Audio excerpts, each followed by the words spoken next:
Dan bertadupu oleh katanya keadaan katanya di Aceh umum di seluruh Indonesia, kenakalan remajanya keluar biasa. Beilai ke goreng kurung cik sendiri yang dilahirkan hanaya ilai. Ya, hanaya ilai no. Bak kedai kopi ikut kuimu ia menci. Tidak kontrol kaitu utak sama.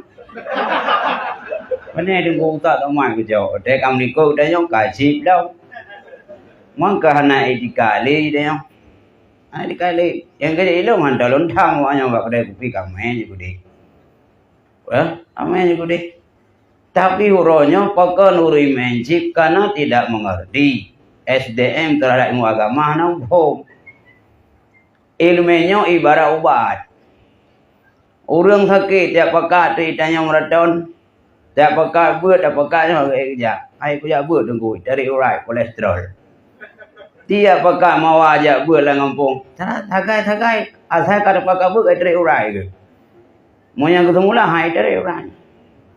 Nyobang ke kondisi gedanya motivasi untuk yang untuk ilmu hanali. Ya.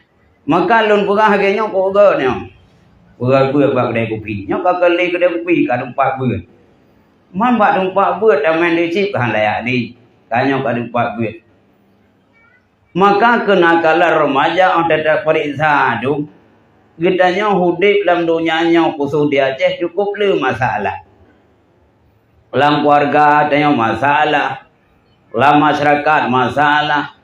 Negara bermasalah. Bina permasalahan cukup terjadi masalah. Bahkan terjadi masalah. Karena itanya dalam pohon kehidupan tanya jauh dari kehidupan agama. Lebih-lebih dalam orang hangtin semayang. Orang menyukai tim semayang. Tapi semayang yang berkualitas. Nya pasti dengan semayangnya dapat merubah karakter manusia. Long sira kurai.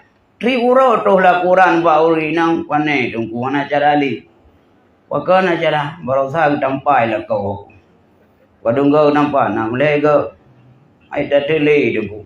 Ahwat eta je lah kau nya hanak semayang. Le dak tahu uri nang uronyo i kampung-kampung kali kota-kota. Hangtung lela kau. Alasan anak-anak peka. Teta cik anak peka betin. Boleh kau mui kurung pelu. Mungkin anak peka betin aktif. Kau ngejek racun. Ya. Nyo ke huronyo tertanamkan. Rasa nilai ibadah contoh sembahyang. Ngan sembahyang nyo dapat merubah karakter bangsa. Inna Allah wa malaikatahu yusalluna